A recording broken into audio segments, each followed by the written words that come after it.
안녕하세요. 행복보감입니다.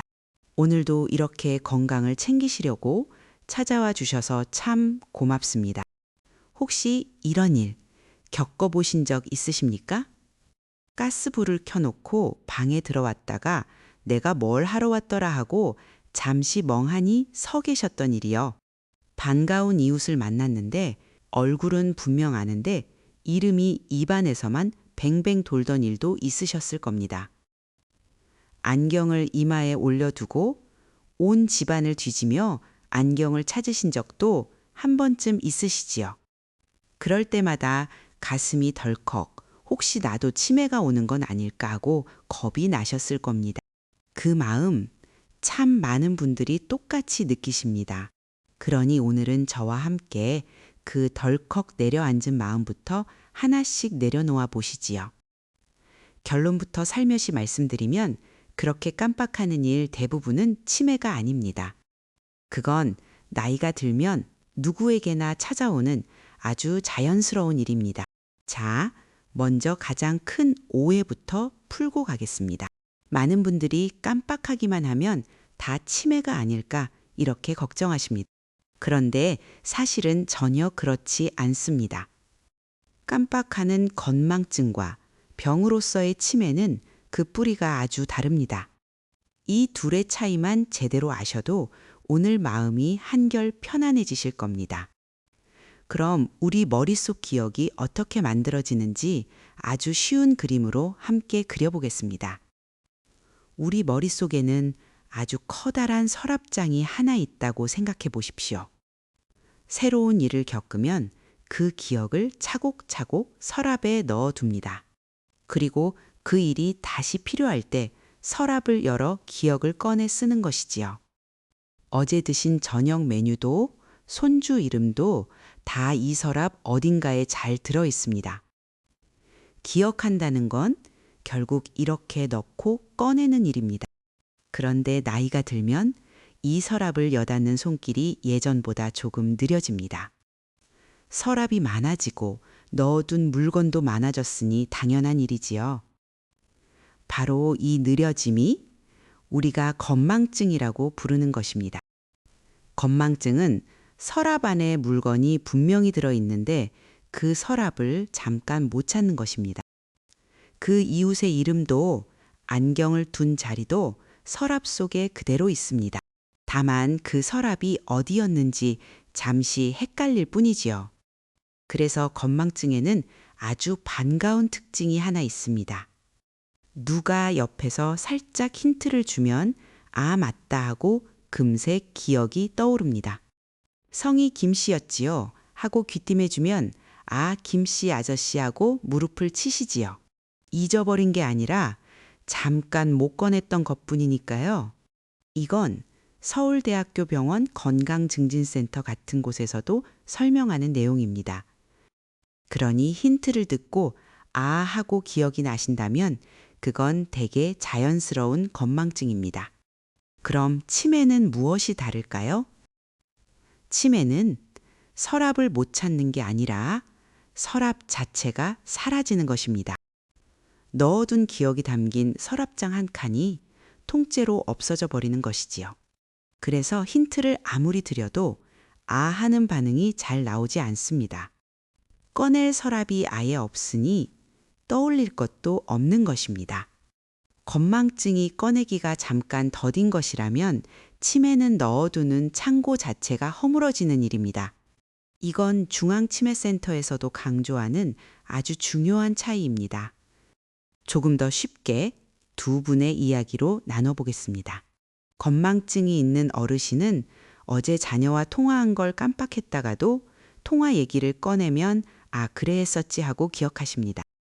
사건이 있었다는 사실 자체는 서랍 속에 남아있는 것이지요. 반면 치매가 있으면 통화를 했다는 사실 자체를 떠올리지 못하는 경우가 많습니다. 그 사건이 담길 서랍이 애초에 만들어지지 못한 셈입니다. 그래서 어제 있었던 일, 방금 전 일이 자꾸 통째로 비어버리는 것입니다. 차이가 조금 그려지시지요? 한 가지 더 마음 놓이는 이야기를 보태드리겠습니다. 건망증은 대개 기억, 그러니까 서랍을 여닫는 일에만 살짝 걸립니다. 길을 찾고 셈을 하고 판단을 하는 다른 능력은 예전 그대로 잘 지내십니다. 그런데 치매는 기억뿐 아니라 익숙한 길을 헷갈리거나 돈 계산이 어려워지는 식으로 여러 능력이 함께 서서히 흐려집니다. 그래서 혼자 일상생활을 큰 어려움 없이 해내고 계신다면 대부분은 자연스러운 노화의 건망증에 가깝습니다. 이건 여러 병원과 국가 건강정보 포털에서 공통으로 안내하는 내용입니다. 자, 그럼 여기서 잠깐 쉬어가며 뜻밖의 반가운 이야기 하나를 해드리겠습니다. 깜빡깜빡하는 게 실은 여러분 머리가 나빠져서가 아니라는 사실입니다. 오히려 반대인 경우가 많습니다. 살아온 세월이 길수록 머릿속 서랍에는 그만큼 기억이 가득 차 있습니다. 젊은 사람 서랍이 10칸이라면 어르신 서랍은 100칸, 1000칸인 셈이지요. 그러니 그 많은 서랍 중에서 하나를 찾는데 시간이 조금 더 걸리는 건 너무나 당연한 일입니다. 그건 머리가 나빠진 게 아니라 그동안 참 많이도 담아오셨다는 증거입니다. 깜빡하는 그 순간마다 나는 참 오래 열심히 살아왔구나 하고 여기셔도 좋습니다. 자, 그렇다면 이제 이 소중한 서랍장을 어떻게 하면 오래오래 잘 돌볼 수 있을까요? 비결은 생각보다 어렵지 않습니다. 서랍장도 자꾸 여닫아 줘야 뻑뻑해지지 않듯 우리 뇌도 자주 써주면 좋아집니다. 그 첫 번째는 바로 대화입니다. 사람과 이야기를 나누는 일은 우리 뇌가 할 수 있는 가장 좋은 운동입니다. 상대의 말을 듣고 떠올리고 대답을 고르는 그 모든 과정이 뇌를 골고루 깨워주니까요. 경로당에서 나누는 수다 한 판이 사실은 아주 훌륭한 뇌 운동인 셈입니다. 자원봉사나 종교활동처럼 사람들과 어울리는 일이 인지 기능을 지켜준다고 알려져 있습니다. 두 번째는 걷기입니다. 가볍게 걸으면 심장이 부지런히 뛰고 그러면 맑은 피가 머리끝까지 시원하게 돌게 됩니다. 이 피가 바로 뇌라는 밭에 물을 대주는 일과 같습니다. 질병관리청에서도 숨이 살짝 차는 정도의 걷기를 일주일에 3번 이상 권하고 있습니다. 날 좋은 날 이웃과 도란도란 걸으시면 대화와 걷기를 한꺼번에 하시는 셈이지요. 세 번째는 바로 잠입니다. 잠은 게으름이 아니라 낮 동안 흩어진 기억을 서랍에 차곡차곡 정리하는 시간입니다. 하루 6시간에서 8시간 정도의 잠이 뇌 건강에 좋다고 알려져 있습니다. 그러니 밤에 푹 주무시는 것만으로도 여러분은 이미 뇌를 돌보고 계신 겁니다. 여기서 꼭 한 가지 마음에 새겨두셨으면 하는 게 있습니다. 오늘 뭘 깜빡했다고 해서 절대 자책하지 마십시오. 깜빡하는 건 게을러서도 여러분이 무언가를 잘못해서도 결코 아닙니다. 그저 오래 잘 살아오신 서랍장이 조금 넉넉해진 것뿐입니다. 죄책감 없이 오늘부터 대화 한 번 더, 한 걸음 더 이렇게만 하셔도 충분합니다. 다만 담담하게 한 가지는 짚고 넘어가겠습니다. 겁을 드리려는 게 아니라 알고 계시면 안심이 되기에 말씀드리는 것입니다. 힌트를 줘도 도무지 기억이 나지 않는 일이 자주 있거나 늘 다니던 길이 낯설게 느껴지실 때가 있습니다. 방금 한 말을 몇 번이고 되묻게 되거나 익숙하던 살림이 눈에 띄게 서툴러지실 때도 그렇습니다. 그럴 땐 걱정만 안고 계시지 말고 가까운 신경과나 정신건강의학과에서 한번 여쭤보시면 됩니다. 일찍 살펴볼수록 더 편안하게 대비할 수 있다고 대한치매학회 같은 곳에서도 권하고 있습니다.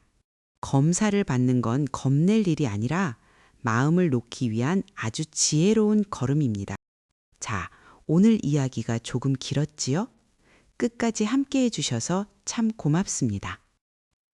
마지막으로 딱 3가지만 차근차근 정리해 드리겠습니다. 첫째, 깜빡하는 건망증은 서랍을 잠깐 못 찾는 것이고, 치매는 서랍 자체가 사라지는 것입니다. 힌트를 듣고 기억이 나신다면 대개 자연스러운 노화입니다. 둘째, 그렇게 깜빡하는 건 머리가 나빠진 게 아니라 그만큼 오래 열심히 담아오셨다는 증거입니다. 그러니 자책하지 않으셔도 됩니다. 셋째, 대화와 걷기와 잠, 이 세 가지가 우리 뇌를 지키는 가장 쉬운 방법입니다. 다만 평소와 확연히 다른 신호가 잦으면 담담히 전문의와 상의하시면 됩니다. 이 세 가지만 마음에 담아두셔도 오늘 이 시간은 충분히 값진 시간이 됩니다. 그리고 오늘 얻으신 이 작은 이해 하나가 앞으로의 하루하루를 조금 더 가볍고 편안하게 만들어 드릴 겁니다. 다음 편에서는 밤에 자꾸 깨서 힘드신 분들을 위해 편안한 잠을 되찾는 방법을 하나하나 알려드리겠습니다. 놓치지 않으시려면 잊지 마시고 다음 영상도 꼭 함께 해주세요. 오늘 이야기가 조금이라도 마음에 남으셨다면 구독을 눌러두시면 다음 이야기를 편안하게 만나실 수 있습니다. 그리고 요즘 깜빡깜빡 한다며 속상해 하시는 부모님이나 이웃이 계시다면 이 영상을 가만히 전해주셔도 참 좋겠습니다. 그 작은 마음 하나가 누군가에게는 큰 위로가 된답니다. 알고 누리면 더 감사한 하루입니다. 지금까지 행복보감이었습니다. 오늘 알려드린 내용은 여러분의 이해를 돕기 위한 일반적인 건강 정보이며 의사의 진단이나 치료를 대신하지는 않습니다. 사람마다 몸 상태가 다르니 기억력이 걱정되시거나 치료를 받는 일은 반드시 전문의 선생님과 상의하시기 바랍니다.